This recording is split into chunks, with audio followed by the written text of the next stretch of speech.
Continuamos con el doctor Daniel Weinstein del Hospital Piro Gal.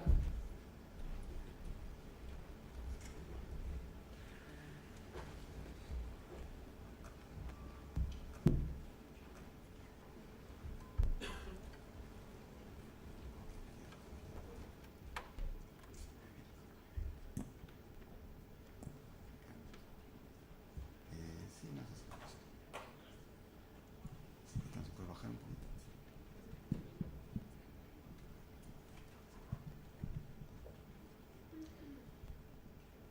Bueno, buenos días. Ante todo agradezco a las autoridades de la Asociación de Cirugía Pediátrica, especialmente al doctor Servio, al doctor Josep Pucci por la invitación.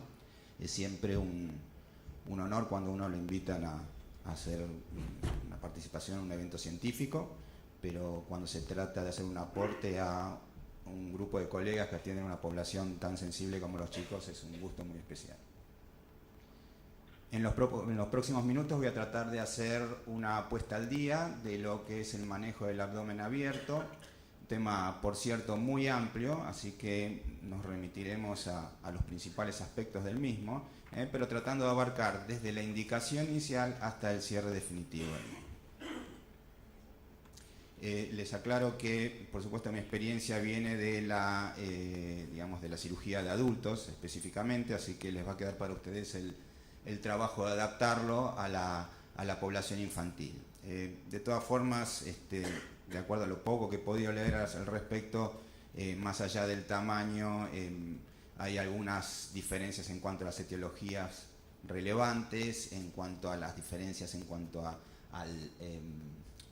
los valores de la presión intraabdominal, pero no mucho más que eso, así que no creo que les resulte un trabajo muy difícil.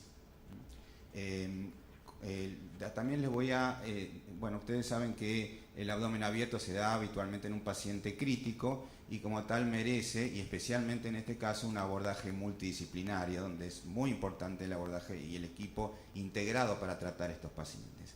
En este caso, vamos a abordar los aspectos principalmente quirúrgicos del tema. Y a modo de introducción, les cuento que a principios de los años 80, yo estaba terminando el pregrado, y tenía que definir la especialidad. Los consejos al respecto eran realmente adversos. La cirugía era una especialidad muy demandante, con dificultades a salida laboral, escasa retribución, pero lo peor de todo era que se la veía como una especialidad en vías de extinción. Se venían desarrollando los procedimientos endoscópicos, empezaban los percutáneos, la litotripsia, el desarrollo de nuevas drogas, todo eso amenazaba con terminar con los procedimientos, por lo menos los procedimientos quirúrgicos clásicos tal como los conocemos hoy. El panorama ha cambiado en los últimos años, las cirugías gastrointestinales, las grandes cirugías gastrointestinales están a la orden del día, se operan las metástasis, ¿qué digo las metástasis? Se operan las carcinomatosis, el advenimiento de los trasplantes, hasta la obesidad se ha transformado en una patología potencialmente quirúrgica. Todo eso de la mano del desarrollo tecnológico, que aparte del desarrollo de la técnica trajo algo que todavía es más importante, que es el avance en los cuidados perioperatorios. Esto hace que los pacientes puedan soportar mejor el trauma quirúrgico y sobrevivir a diferentes complicaciones de complejidad progresivamente creciente. Por supuesto que todo esto trajo grandes beneficios, pero por otro lado nuevos desafíos, entre ellos la aparición en las salas de cuidados intensivos de lo que denominamos catástrofe abdominal. Esta catástrofe abdominal es un término que no está claramente definido, que ha cambiado con el curso de los años, pero que bien podríamos decir que se trata de una conjunción donde se junta una patología primaria grave, un paciente crítico y la expresión visible de todo esto, y más quirúrgica, que es el abdomen abierto. Todo esto da una situación compleja, de una mortalidad muy variable, pero siempre muy elevada. De manera quizá poco convencional les voy a mostrar nuestra experiencia. Es una experiencia que a principio uno podría decir que es interesante, teniendo en cuenta lo acotado que hay en la serie, más de 90 casos en los últimos años. Pero ¿qué pasa? La mayoría de ellas se trata de abdómenes abiertos, pero ya con la complicación de la fístula enteroatmosférica. Hay algunos puntos en común, pero no es exactamente lo mismo. Mientras que el abdomen abierto Sin esta complicación, nuestra experiencia es un poco más acotada. Y teniendo en cuenta, y esto lo vamos a ver, la cantidad de variables que influyen y que impactan sobre la etiología y la evolución del abdomen abierto, la posibilidad de sacar conclusiones firmes a partir de la propia experiencia es muy limitada. Por lo tanto, para tratar de optimizar el aporte, por supuesto recurrimos a la actualización bibliográfica, pero más que nada traemos las lecciones aprendidas de lo que son los congresos de la entidad rectora en este tema, que es la Sociedad Mundial de Compartimiento Abdominal, y a cuyos congresos concurrimos y participamos activamente. Bueno, entramos directamente en la definición y definimos abdomen abierto como la separación de los planos cutáneo, muscular y aponeurótico con exposición visceral intencional y controlada que ocurre luego de una laparotomía.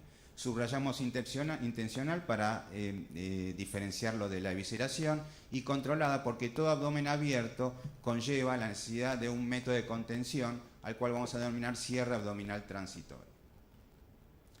El abdomen abierto tiene una historia muy oscilante, descrito por primera vez en 1940 por Ogilvy para pacientes con heridas graves de guerra. Este método, este recurso no fue muy difundido durante mucho tiempo, hasta que a principios de los 80 aparece un entusiasmo de la mano de esta estrategia de realizar relaparotomías programadas para pacientes con sepsis abdominal severa. Ahora, a poco de andar, se vio que esto no traía los resultados que uno esperaba, y entonces cayó un poco en desuso. 10 años más tarde, con la aparición de la estrategia del control del daño, surge un renovado entusiasmo con esto, ¿no? Esta estrategia que surge a partir de la cirugía vascular y el trauma, y que hoy en día se extiende también a la cirugía general, a los casos con peritonitis severa. Pero por otra parte también surgen algunas observaciones en cuanto a los resultados que trae.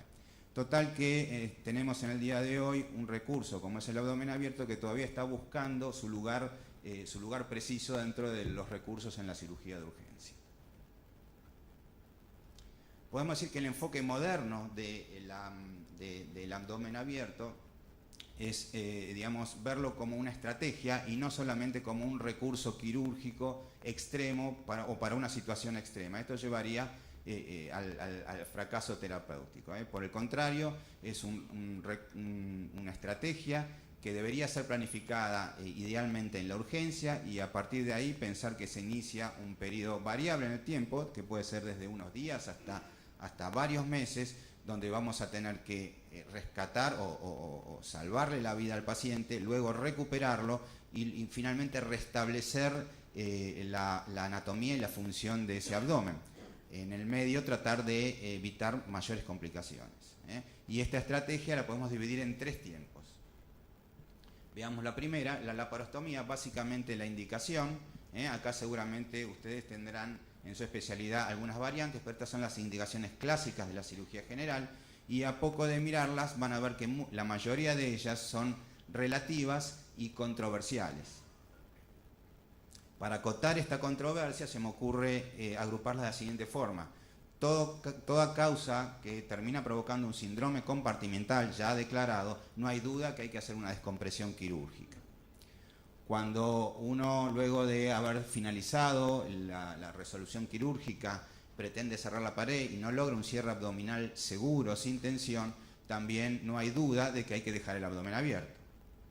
El tema más controversial se da cuando uno, pudiendo cerrar el abdomen sin tensión, por diferentes motivos, opta por dejarlo abierto. Y acá se da básicamente en lo que es esta estrategia de control del daño. Entonces lo que hay que evaluar son los beneficios que nos trae dejar el abdomen abierto. Por un lado, la descompresión de la presión intraabdominal, la reducción del tiempo quirúrgico, esto de las laparotomías abreviadas en pacientes con agotamiento fisiológico es realmente útil, facilita la reintervención, identificación temprana de colecciones, facilita la evacuación de secreciones y preservación de la integridad de la fascia, lo cual también es útil cuando pensamos que va a ser un paciente que va a tener que sufrir una o más relaparotomías.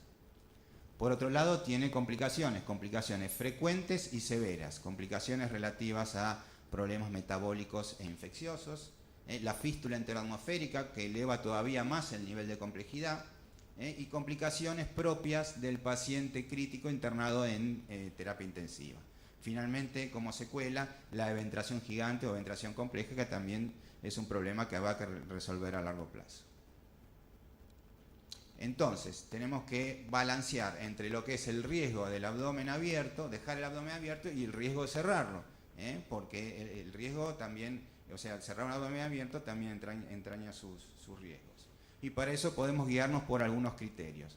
Por un lado, si se ha resuelto o no de manera completa la injuria. A veces, como les decía, el paciente está fisiológicamente agotado, con coagulopatía, hipotermia o acidosis, y es conveniente dejar la laparotomía luego de controlado el derrame de fluidos y recuperarlo en terapia intensiva, y luego, horas o días después, resolver la patología definitiva. La complejidad de la patología, la experiencia del equipo quirúrgico y los recursos disponibles son todos elementos que pueden de alguna manera inclinarnos hacia la decisión de dejar el abdomen abierto. O bien la sospecha de la hipertensión intraabdominal, que el paciente desarrolle una hipertensión intraabdominal en el posoperatorio, esto es dejar el abdomen abierto en forma profiláctica.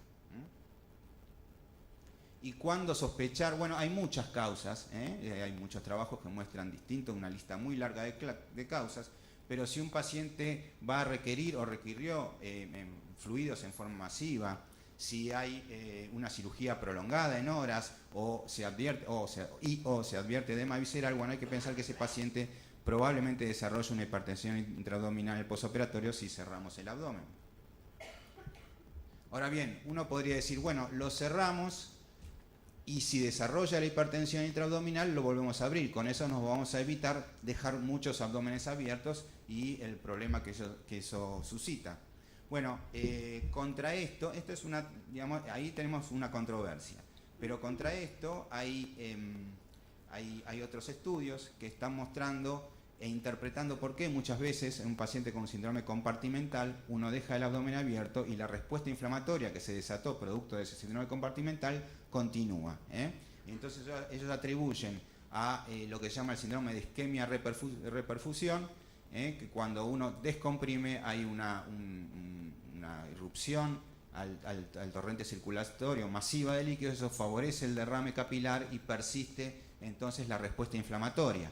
Entonces, la conclusión sería que van a evolucionar mejor los pacientes a los cuales se deja el abdomen abierto antes que aquellos que esperar que hagan el síndrome compartimental y luego abrir el abdomen. Esta sociedad que les decía, el síndrome del compartimento abdominal, es digamos, bastante concreta en recomendar dejar el abdomen abierto en pacientes que ingresan por trauma y que presentan una fisiología agotada. No son tan contundentes cuando se trata de sepsis abdominal. Ahí digamos, recomiendan evaluar cada caso y dejar el abdomen abierto solamente cuando hay una sospecha fuerte de hipertensión intraabdominal en el posoperatorio. Pasamos a la segunda etapa, el cierre abdominal temporario. Es el tiempo donde vamos a tener que hacer el manejo, digamos, clínico quirúrgico, loco regional sobre esa herida. ¿Y cuáles son los objetivos? Bueno, son múltiples objetivos, básicamente minimizar el riesgo de la aparición de fístula enteroatmosférica, impedir la evisceración, controlar la presión intraabdominal, evacuar fluidos y citoquinas proinflamatorias, evitar la retracción de la fascia y permitir un rápido acceso a la cavidad abdominal. Con respecto al material que vamos a aplicar, lo ideal sería que evitar adherencias, que se evite adherencias al bloque visceral, que sea fácil y rápidamente aplicable y un costo relativamente accesible. Hay muchos trabajos que muestran los diversos métodos, sus variantes y sus mecanismos de acción. Veamos los más frecuentes. Bolsa de Bogotá, mallas, sistemas de retención, vacío y procedimientos combinados. La bolsa de Bogotá es quizá el método más antiguo. Es interesante porque en estos congresos que en el último congreso que yo les hacía referencia, un experto irlandés lo presentaba como una pieza de museo y tras cartón un experto brasilero mostró una encuesta donde mostraba que la Bolsa de Bogotá era, por lo menos en Latinoamérica, el método largamente más usado. Ahí hablo de un 85-90% de los casos. Eso habla también un poco de la imprevisibilidad que tenemos respecto de la necesidad o este recurso como un arsenal que tenemos que tener incorporado. Las ventajas de este método es que es disponible, es fácil de aplicar, es de bajo costo, pero tiene sus problemas. No previene la pérdida de domicilio, tiene dificultades para remover secreciones y es poco duradero. Las mallas sintéticas también, este es un método que hoy en día está muy utilizado, tiene algunas ventajas también, es accesible, relativamente accesible, previene la retracción de la fascia y permite con mayor facilidad la remoción de secreciones. Esto es muy importante en abdómenes que están exudativos. Por otro lado, es poco eficiente para reducir la presión intraabdominal, provoca la exposición visceral y el trauma de la misma malla contra el bloque visceral puede favorecer la aparición de fístulas y requiere suturas a la fascia, lo cual atenta contra la integridad de esta si uno va a tener que reentrar en múltiples ocasiones. Los sistemas de aproximación dinámica, entre ellos el parche de Whitman o el sistema Abra canadiense, básicamente ideal. Primero es una doble hoja con un sistema velcro y el segundo son puntos transparietales, ideados básicamente con la idea de evitar la retracción de la fascia y, si es posible, irse aproximando los bordes en forma progresiva y, en el mejor de los casos, lograr un cierre progresivo. Estos métodos no están disponibles en nuestro medio y por empezar, por lo menos los sistemas comerciales son bastante costosos. El sistema de vacío y compactación es uno de los más difundidos en los últimos años. La colocación de un material compresible contra la herida, sellado por un film de polietileno y una cánula en su interior que conecta con un sistema de vacío. Al accionar el sistema de vacío, se comprime ese material sobre la herida, da un plano de contención y provoca algunos efectos beneficiosos.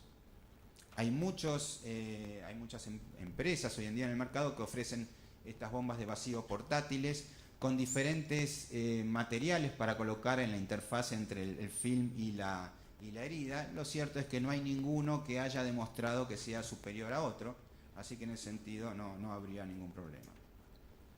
Nosotros empezamos en 1998 a trabajar con vacío. Básicamente empezamos en el tratamiento de fístulas intestinales. En ese momento no estaban disponibles estas bombas, así que hacíamos una bomba prácticamente casera con los recursos modestos de lo que es el hospital público. Y luego seguimos desarrollando estas bombas de vacío hasta lograr hoy en día unos dispositivos portátiles que nos dan realmente muy buen rendimiento. Esto lo muestro un poco porque en definitiva es un orgullo poder haber desarrollado un procedimiento libre de sponsors, independiente, y por otro lado con la tranquilidad de conciencia de que esto no lo comercializamos, sino que lo usamos solamente para nuestros propios pacientes. Bueno, volviendo entonces a los efectos del vacío, son varios los efectos que se describen que genera el vacío sobre la herida, principalmente aspiración de secreciones, y genera un entorno que favorece y agiliza la cicatrización de la herida. Por otro lado, es poco eficiente para evitar la retracción de la fascia. Hay alguna preocupación acerca de la producción de mayores fístulas y es uno de los métodos más costosos. Hay un método que desarrolló la empresa KCI que está llegando por estos días a nuestro país, que es específico para el manejo del abdomen abierto. Es una doble hoja de un doble film fenestrado y en el interior estas bandas radiadas de esponja de poliuretano. Esto se aplica empaquetando todo el bloque visceral ampliamente entre, de una a otra gotera parietocólica, evitando así el contacto con la pared y evitando las adherencias, y luego se compacta encima de los mismos. Los fabricantes lo promueven como uno de los métodos más avanzados, lo que está claramente demostrado que es uno de los más caros. Bueno, acá este es un método que nosotros empezamos utilizándolo para fístulas enteroatmosféricas en pacientes donde el bloque visceral no estaba cubierto de granulación, o sea, reciente aparición. La colocación de estas bolsas especiales para estos tipos de grandes laparotomías abiertas y la colocación también de un sistema de vacío. Al aplicar el vacío, lo que logramos básicamente en estos tipos de abdómenes exudativos es una gran efectividad en la aspiración de secreciones, y esta bolsa tiene una ventana que nos permite abrir, entrar fácilmente, hacer lavados y dejarlo. Esto hasta que se forme el tejido de granulación, y después podemos hacer la compactación tradicional o hacer un injerto. Bueno, hay varias alternativas. La Sociedad Mundial de Síndrome Compartimental recomienda la utilización de estos métodos para el tratamiento del abdomen abierto. Y finalmente lo que, digamos, se viene imponiendo en los últimos años es la utilización de métodos combinados. En este caso, la utilización del film del Bogotá, el método de vacío y la tracción dinámica. Nosotros hicimos un par de casos. En este caso se muestra un abdomen abierto, se le coloca un film fenestrado sobre el bloque visceral para proteger las vísceras, una malla de polipropileno encima, y luego compactamos. Cada 48 o 72 horas abrimos la malla por el medio, retiramos el film, aprovechamos para hacer un lavado y luego recortamos la malla, logrando la tracción sobre los bordes de la herida en la medida que el edema vaya reduciéndose. Entonces uno, en el mejor de los casos, puede lograr el cierre primario, o por lo menos evitar mayores retracciones de la fascia. Bueno, hay muchos trabajos que muestran, muchos grupos que han hecho experiencia con distintos métodos y los proponen como métodos efectivos, con muy buenos resultados. La realidad es que cuando uno compara los números es muy difícil aceptar, establecer una comparación seria entre ellos. Lo que está bien claro y que tienen en común entre todos ellos es que son grupos multidisciplinarios con experiencia y predisposición al tratamiento de estos pacientes. Ustedes saben que James Carville fue un asesor de Bill Clinton en esa campaña de 1992, donde le venció al entonces invencible George Bush, y acuñó una frase que quedó en la historia, todas la conocemos. Bueno, yo recurrí, a copiar a este maestro de la comunicación para, de alguna manera, enviar el mensaje, creo, más importante de esta presentación, que no es el dispositivo el que va a lograr los mejores resultados, sino la experiencia de un equipo acotado, multidisciplinario, con predisposición al tratamiento de estos pacientes. Finalmente, el cierre definitivo. Y la pregunta es, ¿cuándo cerrar estos pacientes? Bueno, la respuesta es clara: lo antes posible. Está claramente demostrado que más allá de la primera semana, las complicaciones por el abdomen abierto aumentan significativamente. Ahora el problema es, ¿cuándo lo podemos cerrar de forma segura? Bueno, requisitos básicos: resolución de la causa que motivó el abdomen abierto, la recuperación clínica y nutricional del enfermo y la evaluación de la condición local. Al respecto, hay una clasificación de Bjork que se está utilizando mucho y que, clasifica, valga la redundancia, en cuatro niveles a estos pacientes, desde el abdomen limpio y sin adherencias hasta el abdomen congelado me está sonando el gong, con el establecimiento ya de complicaciones fistulosas. Bueno, y ahí entonces tenemos un tema. De acuerdo a la población que manejemos, no es lo mismo un centro de trauma, por ejemplo, que un centro de cirugía general. Los pacientes con peritonitis los grupos de pacientes donde predomina la peritonitis como causa del abdomen abierto son pacientes de habitualmente una población más añosa, con mayores comorbilidades, donde la respuesta inflamatoria perdura más tiempo, y entonces los resultados, especialmente en términos de cierre, pero también en complicaciones, van a ser siempre peores que aquellos donde la población predomina el trauma. Poblaciones jóvenes, con rápida capacidad de recuperación y muchas veces sin la sepsis que ataca a los pacientes con peritonitis séptica. En cuanto al tipo de cierre, bueno, distintos tipos de cierre. el cierre progresivo, el cierre que ya lo mostré de alguna forma, el cierre temprano en los primeros 10 días, y esto es lo que se puede lograr generalmente en pacientes traumatizados con un abdomen limpio, sin adherencias y de rápida recuperación.